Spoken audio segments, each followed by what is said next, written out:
নমস্কাৰ ভাস্কৰজ্যোতি এষ্ট্ৰ বাস্তুৰ জ্ঞান চেনেললৈ সকলোকে স্বাগতম জনাইছোঁ। মই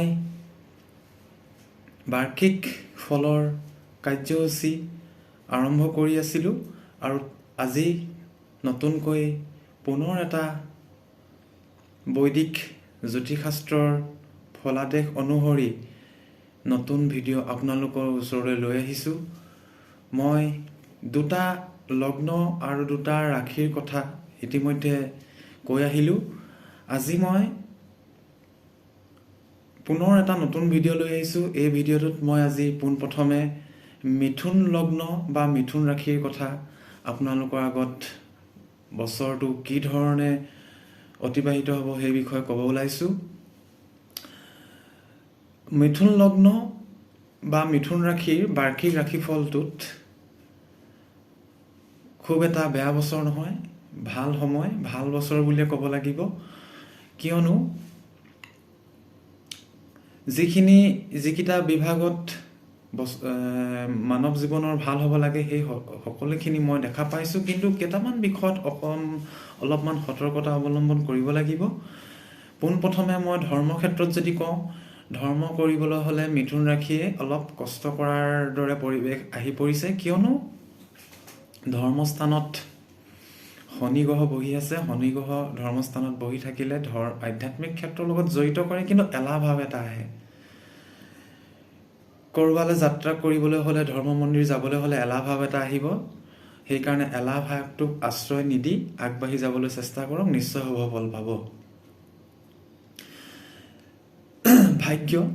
ভাগ্যই আপোনালোকক লগ দিব। ভাগ্যৰ স্থানতো শনি গ্ৰহই বহি আছে। নৱম স্থানৰ পৰা ভাগ্যও চোৱা হয়। ভাগ্যৰ কাৰক বৃহস্পতি একাদশ স্থানত আছে কাৰণে ভাগ্যই লগ দিব, কিন্তু অলপ যেন ভাগ্যই দেৰিকৈ লগ দিব তেনেকুৱা এটা মনোভাৱ আপোনাৰ হ'ব।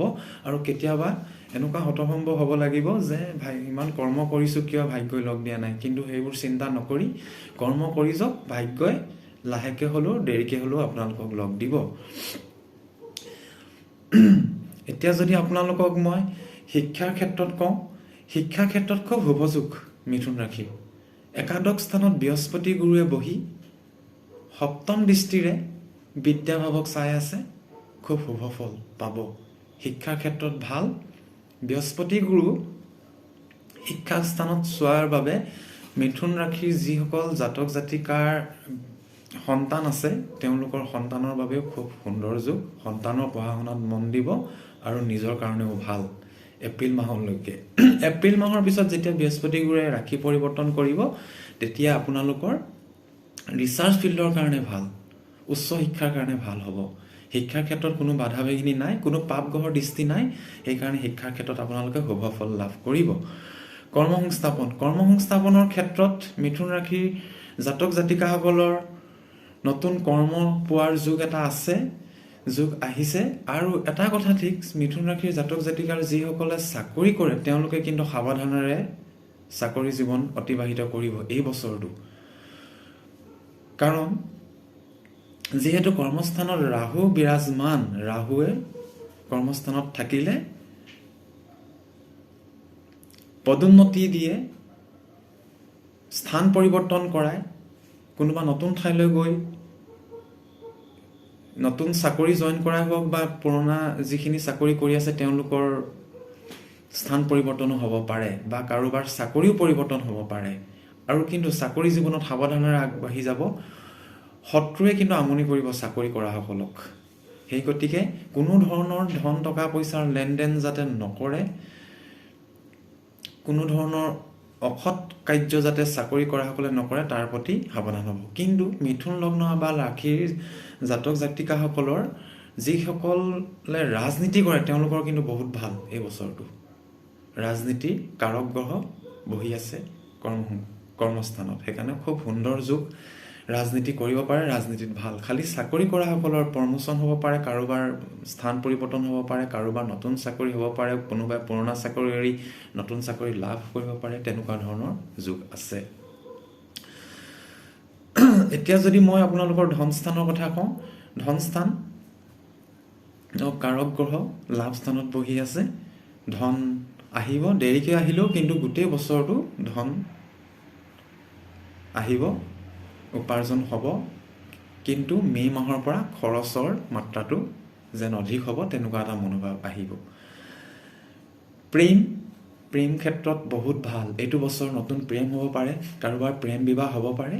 সেইকাৰণে প্ৰেমৰ ক্ষেত্ৰত কোনো ধৰণৰ বাধা বিঘিনি নাই, কোনো ধৰণৰ পাপ গ্ৰহৰ দৃষ্টি প্ৰেম স্থানত নাই। আপোনালোকে প্ৰেমত আগবাঢ়িব পাৰে, প্ৰেম বিবাহ হ'ব পাৰে, নতুনকৈ প্ৰেম হ'ব পাৰে, সুন্দৰ যুগ। বিবাহ স্থানত বৰ্তমান খুব সুন্দৰ দৃষ্টি আছে। মই কৈছোঁৱে প্ৰেম বিবাহ হ'ব পাৰে। বিবাহৰ কাৰণে উপযুক্ত সময় এপ্ৰিললৈকে, এপ্ৰিলৰ পিছতো বিবাহ হ'ব, কিন্তু এপ্ৰিললৈকে আপোনালোকৰ ৰাজযোগ চলি আছে বিবাহৰ ক্ষেত্ৰত। সম্বন্ধ সম্পৰ্ক খুব ভাল হ'ব, বিবাহৰ ক্ষেত্ৰত আগবাঢ়িব পাৰে। সন্তানৰ ক্ষেত্ৰতো এপ্ৰিললৈকে ভাল যুগ আছে। এপ্ৰিললৈকে যিহেতু বৃহস্পতি গুৰু দৃষ্টি আছে, সেইকাৰণে খুব গৰ্ভাধাৰণৰ সুন্দৰ মুহূৰ্ত এপ্ৰিললৈকে সন্তান কনচিভ কৰিব পাৰে, বা কাৰোবাৰ যদি সন্তান জন্ম হয় এপ্ৰিলৰ ভিতৰত, খুব সুন্দৰ সময় সন্তানৰ বাবে। কিন্তু এপ্ৰিলৰ পিছতো বৃহস্পতি গুৰুৱে স্থান সলাব, তাৰপিছতো সন্তান লাভৰ যুগ আছে, কিন্তু ৰাজযোগটো কমি যাব। বৃহস্পতি গুৰুৰ দৃষ্টিলৈ সন্তান জন্ম নহ'ব সেইখিনি সময়ত, এপ্ৰিলৰ পিছত, বা কনচিভ কৰিলেও এপ্ৰিলৰ পিছত আপোনাৰ বৃহস্পতি গুৰুৰ ৰাজযোগটো কম পাব, কিন্তু সন্তান প্ৰাপ্তি হ'ব। সেইটো ক্ষেত্ৰত ইমান চিন্তা কৰিবলগীয়া বিষয় নহয়। বেপাৰ বাণিজ্যৰ কথা যদি কওঁ, বেপাৰত ভাল লাভ স্থানত, বেপাৰ স্থানৰ স্বামী হয় বৃহস্পতি গ্ৰহ লাভ স্থানত আছে, বেপাৰ ভাল চলি থাকিব। এপ্ৰিল মাহলৈকেতো নতুন ব্যৱসায় আৰম্ভ কৰিব পাৰে, খুব ভাল এপ্ৰিললৈকে। যুটীয়া ব্যৱসায় যদি কোনোবাই কৰি আছে তেন্তে ইমান চিন্তাৰ বিষয় নহয়, কাম কৰি যাব পাৰিব। আৰু আপোনালোকৰ এইখিনি গোটেইখিনি কৰিলোঁ, এইখিনি কথা আপোনালোকৰ অলপ সতৰ্কতাৰে আগবাঢ়িব সকলো ক্ষেত্ৰত। খালি পাৰিবাৰিক ক্ষেত্ৰত অলপ যুগ্ম যদি পৰিয়াল হয় তেনেহ'লে অলপমান বিভেদৰ সৃষ্টি হ'ব পাৰে। চতুৰ্থ স্থানত কেতু আছে, কেতুৱে পাৰিবাৰিক ক্ষেত্ৰত যুগ্ম পৰিয়ালৰ অলপ অসুবিধা আনি দিয়ে, বা কেতিয়াবা ঘৰৰ পৰা বাহিৰতো থাকিবলগীয়া হয়। নতুন এটা পৰিয়ালৰ ক্ষেত্ৰত অলপ বাধা বিঘিনি পালে, নতুন এটা পৰিৱেশ আহি পৰে। এই ঘৰুৱা পৰিৱেশৰ পৰা বহুতে বাহিৰত গৈ হ'লেও থাকিবলগীয়া নিচিনা পৰিস্থিতিৰ সৃষ্টি হয়। যদি যুগ্ম পৰিয়াল থাকে তেনেকুৱা ধৰণৰ পৰিৱেশ আহে, কিন্তু তথাপি চিন্তা কৰিবলগীয়া একো কথা নাই, সকলোৰে ক্ষেত্ৰতে সম্ভৱ নহ'বও পাৰে। কিন্তু কেতু যেতিয়া চতুৰ্থ স্থানত আছে পৰিয়ালৰ ঘৰত, অলপ সাৱধানেৰে পৰিয়ালৰ লগত সমিল মিলাই থাকিব। সতৰ্কতাৰ ক্ষেত্ৰত ডাঙৰ ককায়েক আৰু বায়েকৰ স্বাস্থ্যৰ ক্ষেত্ৰত অলপ আমনি কৰিব পাৰে মিথুন লগ্ন বা ৰাশিৰ জাতকসকলে। আৰু তেনেধৰণৰ কোনো ধৰণৰ মই বেয়া দেখা নাই। আপোনালোকৰ বছৰটো ভালেৰে যাব, তাকে মই আশা কৰি শুভমংগলময় হোৱাৰ ইংগিতে দেখা পাইছোঁ। খালি মই কোৱা কথাখিনি অলপমান আপোনালোকে যিখিনি সতৰ্ক হ'ব কৈছোঁ, সেই সতৰ্কতাখিনি মানি চলি যাব। ইয়াৰ পাছত মই কৰ্কট লগ্ন বা কৰ্কট ৰাশিৰ কথা ক'ব বিচাৰিছোঁ। কৰ্কট লগ্ন বা কৰ্কট ৰাশিৰ জাতক জাতিকাসকলৰ বাবে মই ক'ব বিচাৰিছোঁ, বছৰটো খুব এটা শুভ নহয়। বছৰটো অলপ সাৱধানেৰে আগবাঢ়িব। এই বছৰটো শাৰীৰিক মানসিক সম্বন্ধ সম্পৰ্ক আৰু অতিমাত্ৰা ব্যয়, এই ক্ষেত্ৰত অলপ বাধা বিঘিনি দেখা পোৱা গৈছে।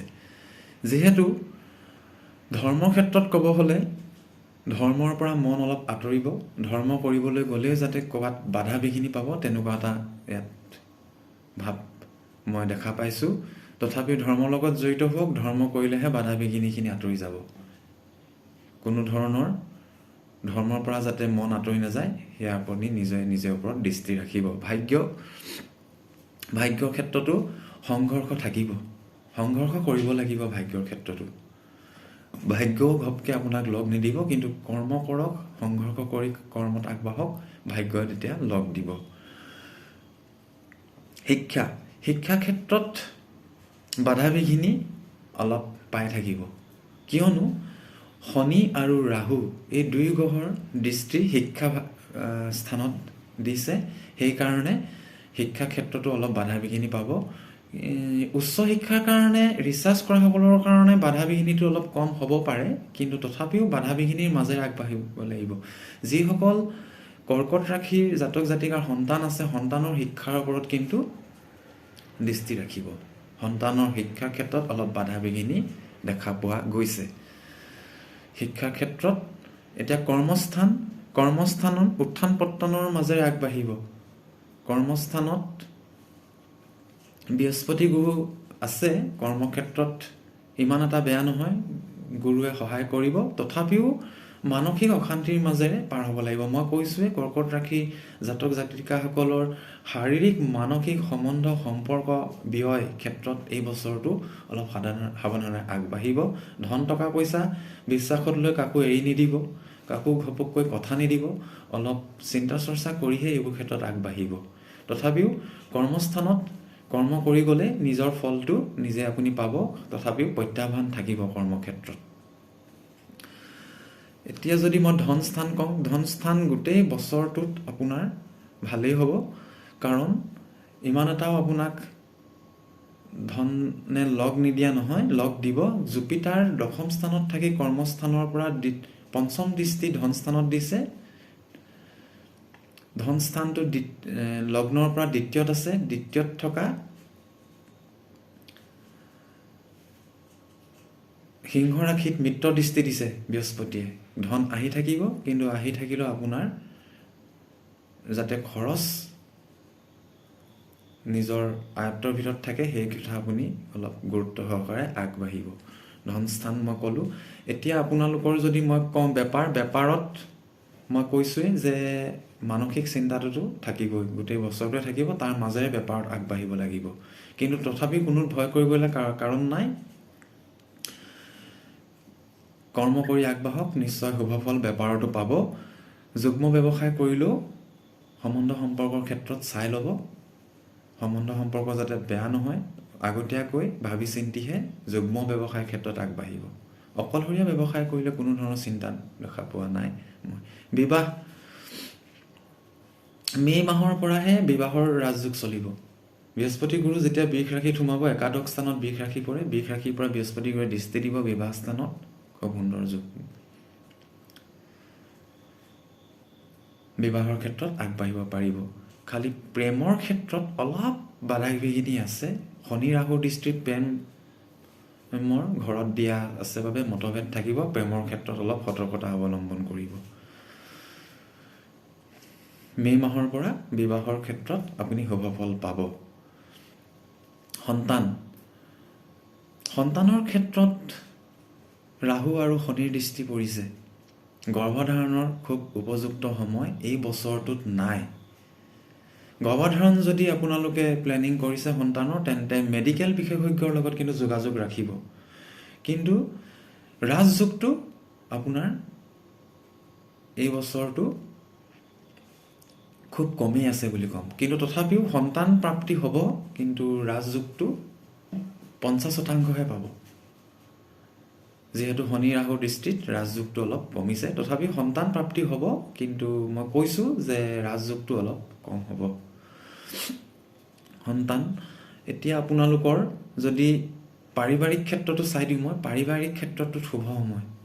যদি যুগ্ম পৰিয়ালৰ লগতো আছে, শুভই হ'ব। কিন্তু মানসিক অশান্তিটোৰ কথা মই কৈছোঁ, কৰ্কট ৰাশিৰ জাতক জাতিকাসকলৰ এই বছৰটো অলপ মানসিক অশান্তি থাকিব। সেইকাৰণে অলপ ধৰ্মৰ লগত জড়িত হোৱক, পূজা পাতলৰ লগত জড়িত হোৱক। কিবা নিৰ্ণয় লোৱাৰ সময়ত অলপ সাৱধানেৰে ল'ব, নিশ্চয় শুভফল পাব। আৰু খৰখেদাকৈ কোনো ধৰণৰ নিৰ্ণয় নল'ব। তেনেধৰণে আগবাঢ়িলে নিশ্চয় আপুনি বহু ক্ষেত্ৰত ৰক্ষা পাব।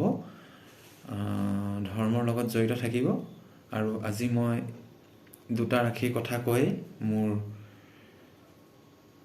আজি এই ভিডিঅ'টো মই সামৰণি মাৰিব লৈছোঁ। কিন্তু আপোনালোকক মই কৈছোঁ, মোৰ চেনেলটো ছাবস্ক্ৰাইব কৰিব, লাইক কৰিব, বেল আইকনটো প্ৰেছ কৰিব, নটিফিকেশ্যনটো অল কৰি ৰাখিব আৰু আপোনালোকে মোৰ চেনেলটোৰ লিংকটো আপোনালোকৰ শুভাকাংক্ষীসকলক বন্ধু বান্ধৱসকলক আৰু পৰিয়ালৰ